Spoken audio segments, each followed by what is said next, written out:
Assalamualaikum dan salam sejahtera. Saya Luqman Haris. Anda sedang menonton Fokus minggu depan. Seperti biasa, dalam rancangan ini kita akan rangkumkan berita-berita menarik kita saksikan sepanjang minggu ini dan kita tonton sedikit preview apa yang akan mendominasi tajuk berita minggu hadapan. Dan saya ingin mulakan dengan satu topik yang mungkin akan banyak terpapar di dada-dada akhbar dan juga artikel di web, di laman web semua portal berita, bukan sahaja untuk tempoh minggu depan tapi mungkin dalam masa beberapa bulan akan datang, iaitu adakah trend berhenti kerja akan melanda Malaysia pasca pandemik COVID-19. Kita sudah pun saksikan trend ini di Amerika Syarikat di mana rekod dicatatkan, rekod dipecahkan. 4.4 juta pekerja letak jawatan dan berhenti kerja, mewakili 3% daripada keseluruhan tenaga kerja di negara itu. Dan menurut laporan 2021-2021 Employee Movement and Retention Report yang dikeluarkan oleh Employment Hero, 61% pekerja Malaysia mahu mencari kerja baru tahun depan dengan pekerja muda berumur 30-an, golongan yang paling bersedia untuk berhenti kerja dan mencari kerja yang lain. Adakah trend ini juga akan disaksikan semakin rancak di Malaysia bergerak ke hadapan dan apa maknanya kepada sektor korporat, kepada syarikat dan juga kepada pasaran kerja dan ekonomi secara keseluruhannya? Saya mahu berbincang dengan Sherin Shariza Abdul Ghani. Sherin adalah pengasas syarikat padanan pekerjaan iaitu Gigex Global. Sherin, Assalamualaikum. Assalamualaikum, Luqman. Khabar? Ya, Sherin, kita saksikan pada September lepas, Amerika Syarikat menyaksikan rekod baru iaitu 4.4 juta pekerja berhenti kerja. Ini adalah impak pasca pandemik. Ini mewakili 3% daripada keseluruhan tenaga kerja. Angka 3 itu mungkin kecil tapi sebenarnya ini agak besar.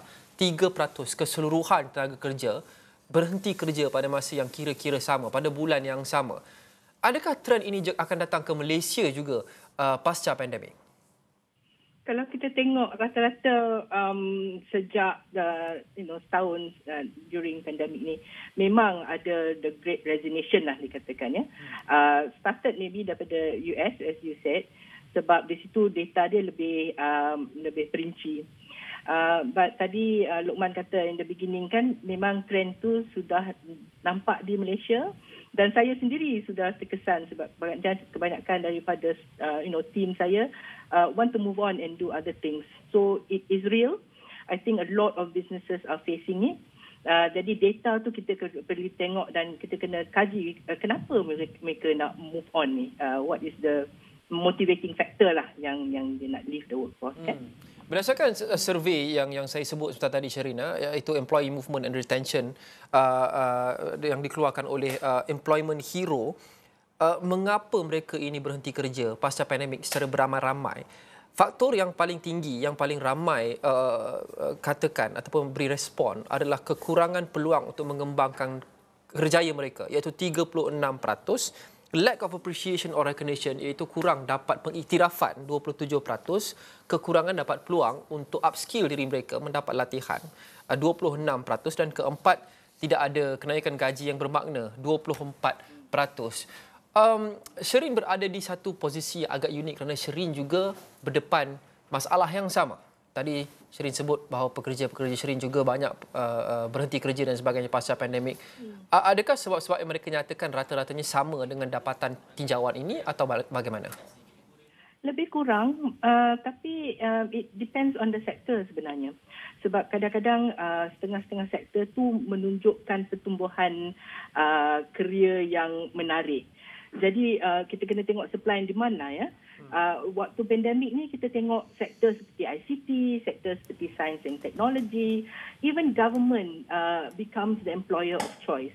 Jadi kebanyakan yang move on tu, you're right, they want to have career development pada sektor yang lain ataupun tempat yang dia tengok ada pertumbuhan dari segi movement dia punya career development and all that. Tapi secara on balance ni, kebanyakan yang move on sebenarnya they also want to look for a better balance in their work lah. Dulu kalau tengok kita punya definition seseorang tu kerja di mana, and then pangkat dia apa kan. Now it's more holistic. Kita nak more balance, kita nak time with family, kita nak flexible work.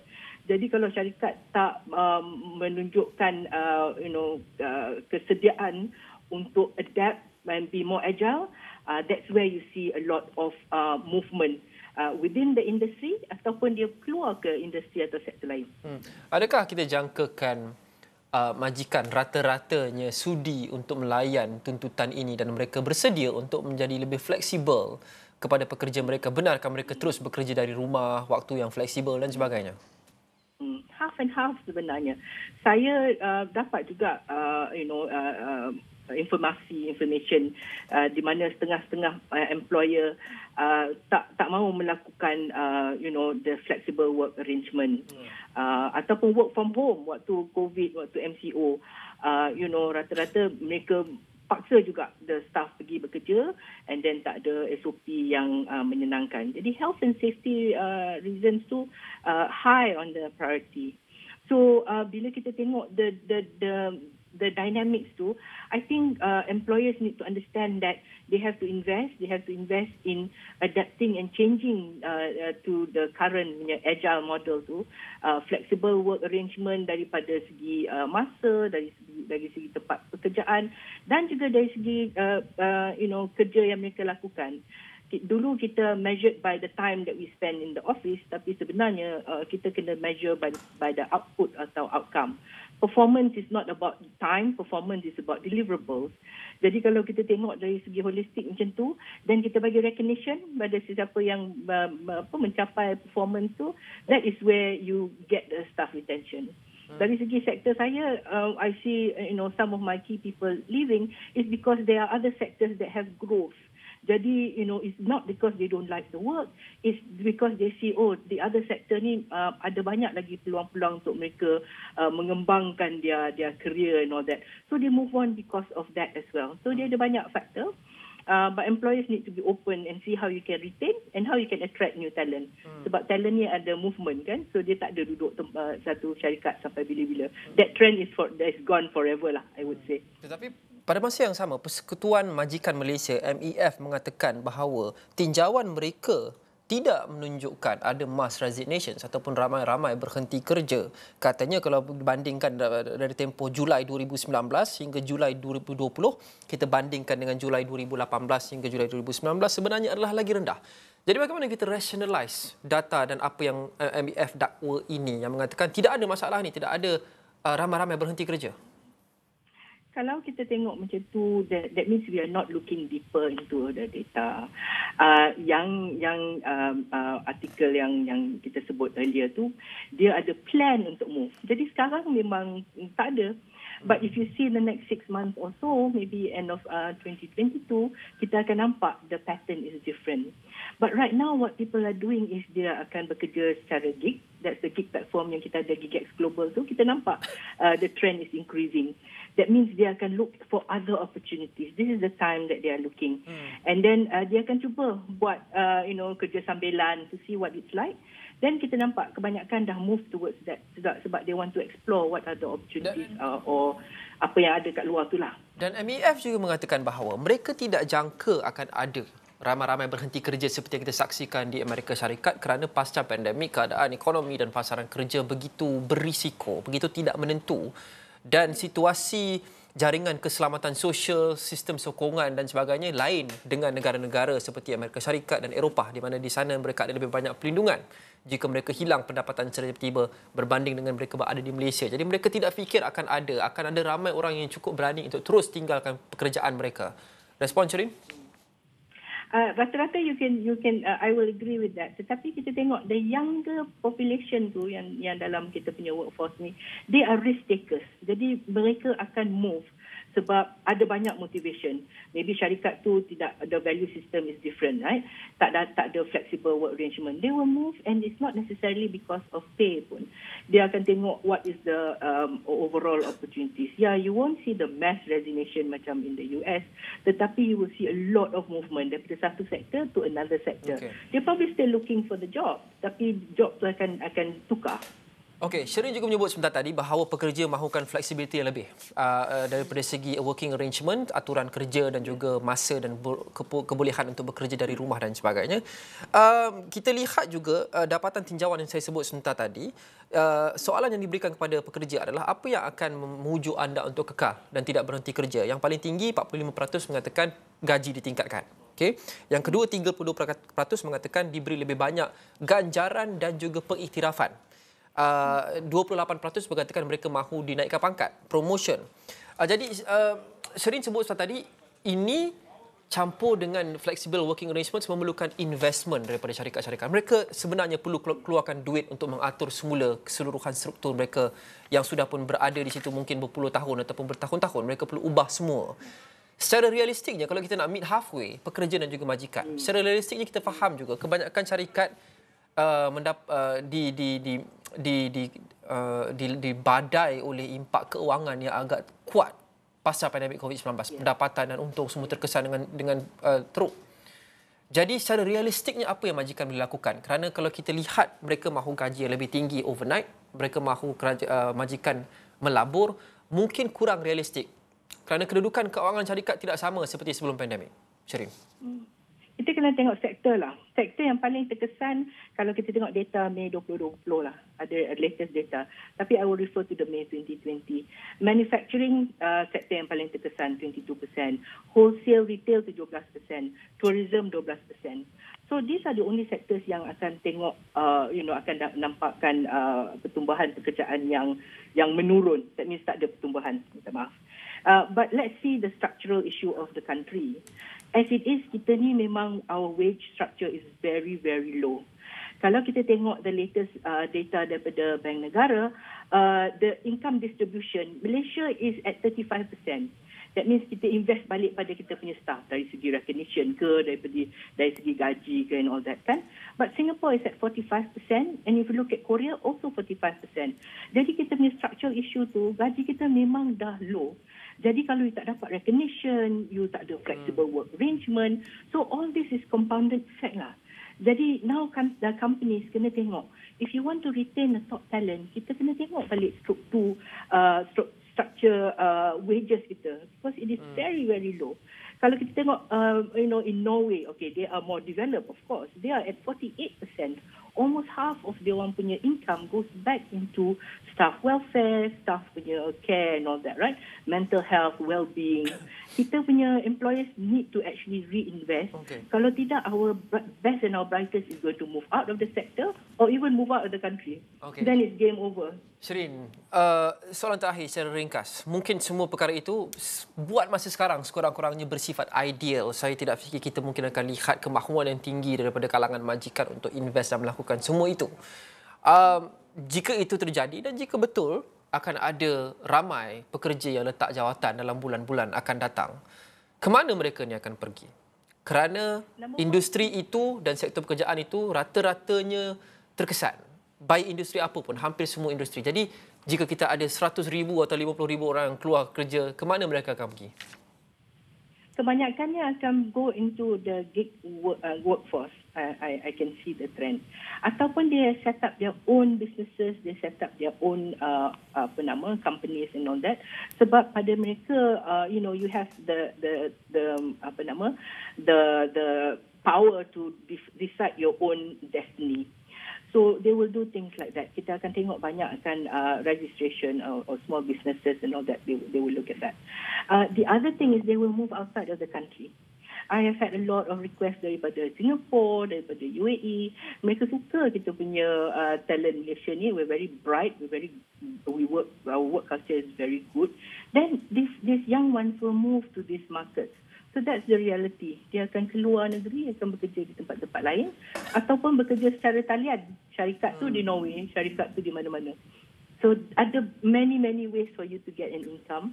But now you want to have a balance. You want to have a good life. You want to have well-being. You want to have mental health. It's not about work and that's all, that is all about your existence. Sebab after COVID ni kita appreciate our relationship, our family and all that kan. So the balance has got to happen. Companies yang nak reinvest tu, bukannya nak reinvest mendadak. It's not about money all the time. It's also about the care that you give. It's also the growth potential and things like that. Baik, terima kasih Sherin Sheriza Abdul Ghani, pengasas GigX Global. Fokus minggu depan berhenti rehat seketika. Selepas ini, antara fokus terbesar minggu depan, iaitu esok menjelang hari penamaan calon PRN Sarawak. Itu selepas ini, jangan ke mana-mana.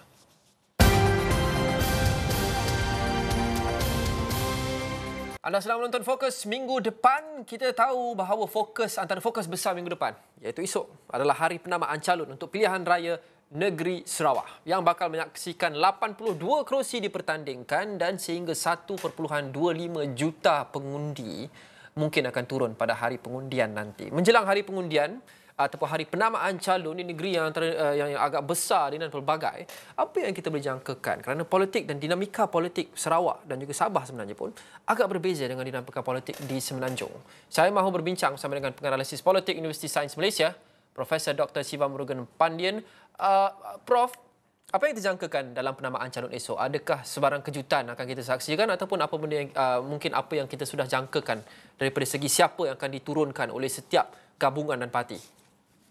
Ya, bagi saya barangkali tidak ada kejutan memandangkan masing-masing sudah pun menamakan calon mereka. Cuma seperti biasa negeri-negeri Borneo ini terkenal dengan pelbagai penjuru.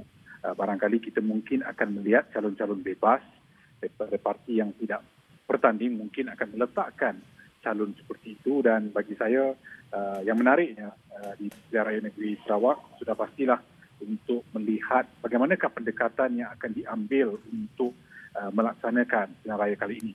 Dan walaupun ramai sudah menjangkakan keputusan pilihan raya, tetapi untuk meraihkan amalan kedemokrasian sudah pasti kita juga harus melihat apakah akan wujud pertembungan yang luar biasa besok dan bagaimanakah pertembungan beberapa pemimpin itu mungkin akan memeriahkan pilihan raya negeri Sarawak. Apakah kita juga akan melihat pertembungan sesama sendiri yang pernah berlaku sebelum ini? Itu antara perkara yang mungkin kita boleh memberikan fokus dalam pilihan raya negeri Sarawak. Ya. Tidak dapat dinafikan, ramai yang menjangkakan GPS akan menang kalau kita lihat kepada sejarah pilihan raya negeri di Sarawak. Apa kata Prof? Adakah GPS boleh kita anggap akan menang mudah dalam PRN kali ini? Ya, bagi saya GPS memang sudah dijangka akan menang. Tetapi bilangan kerusi itulah yang akan menjadi tumpuan. Dan sudah pasti ini merupakan pilihan raya negeri pertama bagi Ketua Menteri yang mengambil alih dari satu saiz kasut yang besar, Adnan Satim. Dan sudah pasti beliau juga mahu melihat satu legasi di bawah kepimpinan beliau. Saya percaya yang mahu dilakukan adalah untuk memastikan majoriti dapat dikekalkan sebagaimana yang telah dilakukan pada tahun 2016 dan juga mencorakkan masa depan Sarawak di bawah beliau. GPS memang kita tahu kurang berhadapan dengan saingan, tetapi kita tidak boleh menolak sasaran akhir apakah akan ada kejutan-kejutan tertentu yang tidak memungkinkan berubahnya bentuk kerajaan, tetapi apakah akan ada keputusan-keputusan yang mengejutkan. Dan baru pertama kali, Prof, GPS akan memakai lambang sendiri dalam PRN kali ini, lambang burung kenyalang mereka dan bukan lambang Barisan Nasional yang mereka pakai sebelum ini. Ada sebarang impak yang signifikan kita jangkakan daripada ini kerana kita tahu bahawa pengundi di Sarawak mereka mungkin lebih cenderung untuk lihat kepada bendera dan logo berbanding wajah calon ataupun nama calon dan sebagainya. Ya, pasti akan ada impak. Impak itu juga dirasai oleh Pakatan Harapan di negeri Melaka, tetapi saya rasakan impaknya tidaklah besar sehingga memungkinkan kemersutan sokongan. Kerana lambang GPS itu sendiri sudah pun diguna pakai untuk selama hampir 3 tahun. Kita tidak melihat mereka mengutamakan lambang Barisan Nasional. Malahan kita melihat mereka mesra kepada Perikatan Nasional dan lambang yang mereka gunakan itu saya rasakan bahawa tidak akan timbul masalah kecuali di beberapa don kawasan luar bandar, khususnya dalam kalangan pengundi warga emas. Itu saja yang barangkali akan melihat sedikit keterasuhan. Kekuatan parti-parti Pakatan Harapan DAP, PKR Amanah tidak begitu kukuh in the first place, Prof. Di Sarawak ini, PKR sebagai contoh hanya memegang 3 kerusi, ketiga-tiganya melibatkan ahli parlimen yang sudah pun lompat parti yang terlibat dalam langkah Sheraton. Ada penganalisis yang menjangkakan mereka semua akan kalah dan malah lenyap. Ada seorang penganalisis gunakan perkataan lenyap. Adakah kita bakal menyaksikan parti Semenanjung akan terkubur dalam PRN kali ini? Bagi saya, PKR apabila membuat keputusan hanya mahu bertanding 27 kursi daripada satu kelaziman seperti ini apabila sering bertanding kursi yang banyak. menunjukkan bahawa mereka juga sudah melihat tanda-tanda perubahan akan berlaku di Sarawak. Malahan bagi saya tidak akan terkejut jika kesemua calonnya tewas sebagaimana di Melaka, kerana PKR kurang popular berbanding dengan DAP. Bagi saya, DAP masih mempunyai potensi tinggi untuk menang beberapa kursi, dan jika dibandingkan dengan PKR, sudah pastilah PKR sendiri harus melakukan perubahan yang cukup besar selepas pemilihan wakil rakyat mereka keluar daripada parti. Ya, kerana Presiden PKR Datuk Seri Anwar Ibrahim sendiri mengatakan bahawa mereka hanya memilih untuk bertanding di 20 lebih kerusi kerana mereka tidak mahu kalau banyak kerusi, jentera itu akan stretch thin. Jentera itu tidak akan ada ramai jentera di setiap kerusi. Adakah ini sudah menunjukkan bahawa PKR sudah menjangkakan prestasinya mungkin kurang memberangsangkan dalam PRN kali ini? Ya, bagi saya begitu. Kerana sebelum ini sering bertanding banyak kursi, ketika itu tidak perlu timbul isu jentera, tapi kini timbul isu jentera. Bermakna sudah ada satu perubahan dari segi penerimaan dalaman PKR sendiri ke atas prestasi mereka, dan sudah pasti isu dalaman juga belum lagi diselesaikan sepenuhnya. Barangkali itu menyebabkan pihak kepimpinan PKR membuat keputusan untuk bertanding hanya 27 kursi dan memastikan bahawa sekurang-kurangnya jika mampu untuk memberikan persaingan di kursi yang ditandingi itu sudah memadai bagi mereka. Malahan bagi Presiden PKR sudah pasti beliau melihat secara realiti, real politiknya bahawa inilah kedudukan PKR dalam kedudukan sekarang sebelum mahu melakukan perubahan yang besar selepas pilihan raya negeri Sarawak. Tapi pilihan raya negeri Sarawak ini penting untuk kita menilai prestasi kesemua parti. Apakah akan ada satu kesinambungan daripada apa yang berlaku di Melaka, walaupun sering kita katakan gelagak, walaupun di Semenanjung berbeza daripada Sarawak, tetapi ini indikator penting untuk kita lihat trend di negeri-negeri Borneo. Ya, saya ingin bercakap berkenaan dengan PSB juga, Prof. Pesaing terbesar kepada GPS, ada yang mengatakan PSB menurunkan kali ini barisan calon yang pelbagai kaum, jantina dan sebagainya, yang mungkin menjadi lambang yang lebih tepat kepada komposisi penduduk di Sarawak yang juga pelbagai. Sejauh mana, sebesar manakah persaingan yang kita jangka PSB akan berikan pada GPS? Ya, bagi saya pesaing sebenar pada GPS adalah PSB kerana tokoh-tokoh, figura, sosok yang terlibat mempunyai latar yang kuat, apatah lagi guna tenaga, jentera dan juga dana yang cukup untuk berikan persaingan pada GPS. Dan sudah pasti persaingan inilah yang perlu diawasi oleh GPS, walaupun seketar kita katakan bahawa GPS boleh menang dengan mudah, tetapi kita tidak boleh menolak sama sekali persaingan daripada parti ini kerana yang mengetuainya merupakan antara tokoh yang digeruni di Sarawak. Ya, Prof, secara ringkas dengan seminit kita baki ini, sejauh manakah mungkin PRN Sarawak ini mungkin akan menambahkan lagi ketegangan dalam kalangan parti-parti komponen dalam Pakatan Harapan? Kita saksikan di Melaka selepas kalah teruk, ada suara-suara, walaupun tidak ramai, tapi ada timbul suara-suara yang mendesak Datuk Seri Anwar Ibrahim untuk berundur. Di Sarawak juga kita saksikan sedikit ketegangan di mana PKR mengatakan mereka hanya dapat kerusi-kerusi sisa, kerusi-kerusi yang memang tidak boleh dimenangi, sukar dimenangi. Dan selepas ini jika memang betul ramalan PKR atau PH tidak akan mencatatkan prestasi yang memberangsangkan di Sarawak selepas Melaka, adakah ia akan menambahkan lagi ketegangan dalam coalition itu, gabungan itu bergerak ke PRU 15? Ya, sejak pilihan raya negeri Melaka kita sudah melihat bibit itu berterusan, walaupun di hadapan kita melihat seolah-olah masih lagi nampak baik, tetapi di belakang tabir masih berlaku ketegangan, belum mencapai satu kemuafakatan yang lazimnya berlaku di antara parti komponen. Dan saya percaya itu yang merupakan antara isu besar yang perlu dihadapi oleh Pakatan Harapan sendiri, baik PKR dan DAP, kerana pertembungan dalaman dari sudut jentera guna tenaga dan jika tidak ada kempen sepadu akan mengganggu prestasi mereka. Dan inilah juga antara perkara yang wajar diberikan tumpuan oleh Datuk Seri Anwar sendiri. Malahan penolakan ke atas kepimpinan beliau, seperti mana setiap kali kalah akan dikatakan perlu berundur, akan berlaku, tetapi terpulanglah kepada barisan kepimpinan untuk menilai apakah yang wajar dilakukan, bagaimana untuk mengembalikan semula hubungan yang pernah mereka bina bersama mereka. Pertemuan di antara DAP PKR saya rasa berada dalam kedudukan yang kurang mesra, itu perlu diatasi sebelum hari kemudian. Baik, terima kasih Profesor Dr. Siva Murugan Pandian, penganalisis politik Universiti Sains Malaysia, dan sudah tentu kami Astro Awani akan bawakan kepada anda liputan Hari Penamaan Calon PRN Sarawak esok di semua platform kami termasuk saluran 501 ini astroawani.com dan semua platform digital kami dan aplikasi Astro Awani. Pastikan anda mengikuti kami sepanjang hari esok dari Bumi ke Nyalang. Terima kasih kerana menonton Fokus minggu depan. Kita jumpa lagi. Assalamualaikum dan salam hormat.